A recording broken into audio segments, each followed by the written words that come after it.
पहले के जमाने में दूध ज्यादा होता था सबके घर में, और इतना ज्यादा होता था कि कहावत हुई कि भारत में तो दूध की नदियां बहती हैं। बोलो हाँ।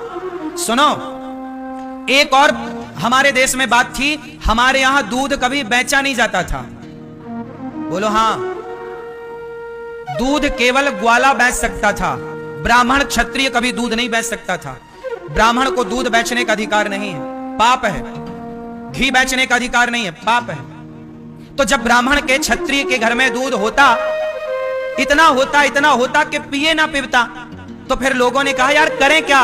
बोले फेंकेंगे तो पाप लगेगा, गोरस है, तो चलो शंकर जी को नहवाते हैं, दूध से पुण्य भी मिल जाएगा और दूध मछलियां भी पी लेंगी। इसलिए शंकर जी पर दूध चढ़ाने की तब परंपरा थी। कब परंपरा? ये शंकर जी पर दूध चढ़ाने की परंपरा आज की है कि लाखों साल पुरानी है? बोलो।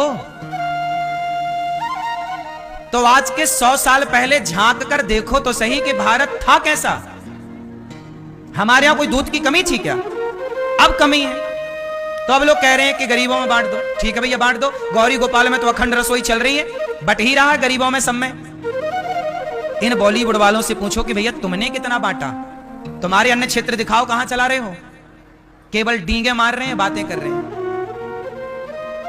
अब आते हैं दूसरी बात पर। बताओ, तुम्हारे बच्चों को कंफ्यूज कर दिया कि नहीं बॉलीवुड ने? अब तुम्हारे बच्चे शंकर जी के मंदिर नहीं जाते, दूध चढ़ाने से कहते हैं ऐसा नहीं ऐसा। अरे भाई, दूध भी चढ़ाओ और गरीबों की सेवा भी करो, दीन दुखियों की सेवा भी करो, बुराई क्या है? अच्छा ये बताओ, शराब बुरी है कि दूध बुरा है? बोलो मेरी मां, कौन बुरा है?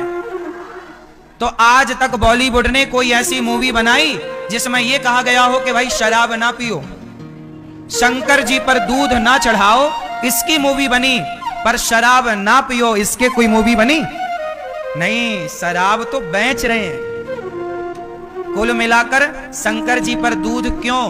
टारगेट सनातन धर्म। एक और बात बताऊं आपको, कल मेरे पास एक बच्चा आया, उसके पिताजी लेकर आए, बिहारी जी का दर्शन करके वो लौटा, तो उसके ना जूते चप्पल चोरी हो गए। अब वो लड़का मेरे पास आया, बोले महाराज जी देखो हम दर्शन करने आए, हमारे जूते चप्पल चोरी हो गए। अब देखो ना, आजकल आस्था बनाने में कितना टाइम लग रहा है। लोगों के भीतर श्रद्धा जगाने में बड़ा टाइम लगता है, लेकिन श्रद्धा खत्म होने में बिल्कुल भी टाइम नहीं लगता। अब आप बताओ कि हमारे मंदिरों में मोबाइल चोरी होना, पर्स चोरी होना, जेब कटना, चैन चोरी होना, जूते चप्पल चोरी होना, ये पूरे भारत के मंदिरों में कॉमन सा नहीं हो गया है? बोलो। अब मैं आपको एक बात बताऊं कि यह भी एक षड्यंत्र है। जितने लोग मोबाइल चोरी कर रहे हैं, चैन चोरी कर रहे हैं, जूते चप्पल चुरा रहे हैं मंदिरों में, वो लोग सनातनी नहीं है। रूप बदलकर, कपड़े पहनकर, तिलक लगा के कोई भी आ जाए।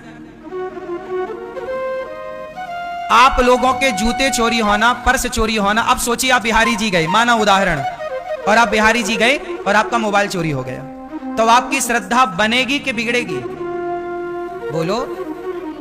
इससे क्या हो रहा है कि सनातन धर्म में इस तरह से श्रद्धा पर प्रहार किया जा रहा है। किसी भी तरह से बॉलीवुड अपना काम कर रहा है, मूवियां बना बना के गलत, सनातन को बदनाम और बर्बाद करने के लिए, और यह षड्यंत्र अलग चल रहा है। चोरी, आपको पता है कथाओं में चोरी करने वालों के गिरोह चलते हैं, जत्था नहीं चलता, जत्था चलता है, उन्हें ट्रेनिंग दी जाती है चोरी कैसे करना है। यह कोई सनातनी थोड़ी है। जैसे आतंकवादी, आतंक की शिक्षा पाकिस्तान दे रहा है, उसी तरह यह भी एक सनातन पर आतंक है। आपका मोबाइल चोरी होता है तीर्थ स्थान पर, आपकी श्रद्धा समाप्त हो जाती है। यार अगली बार नहीं आएंगे, हमारा मोबाइल चोरी हो गया। बात समझ में आ रही है आप लोगों को? इसलिए सनातन धर्म को बदनाम करने के लिए यह चैन चोरी मंदिरों में ही क्यों हो रहा है, कथाओं में ही क्यों हो रहा है? अब इस भीड़ में कौन बैठा है ये आप और हम कैसे जाने? कितने सनातनी हैं, और सनातनी बन के कोई यहां चोर भी बैठा हो तो हम कैसे जान पाएंगे? तुम्हारा मोबाइल चोरी कर ले, चैन चोरी कर ले, तुम तो कहोगे ना कि वृंदावन गए थे यार, हमारा तो मंगलसूत्र चोरी हो गया, अब नहीं जाएंगे। हमारा तो मोबाइल चोरी हो गया, अब नहीं जाएंगे। हमारी तो चप्पल चोरी हो गई, अब नहीं जाएंगे। श्रद्धा बनाने में सालों लगते हैं और बिगाड़ने में चुटकियों में बिगड़ जाए। समझो, जैसे आतंकवादी पाकिस्तान के लोग तैयार करके भेजते हैं, ऐसे ही हमारे देश में सनातन धर्म को बदनाम करने के लिए बॉलीवुड और बहुत सारे चोरों के गिरोह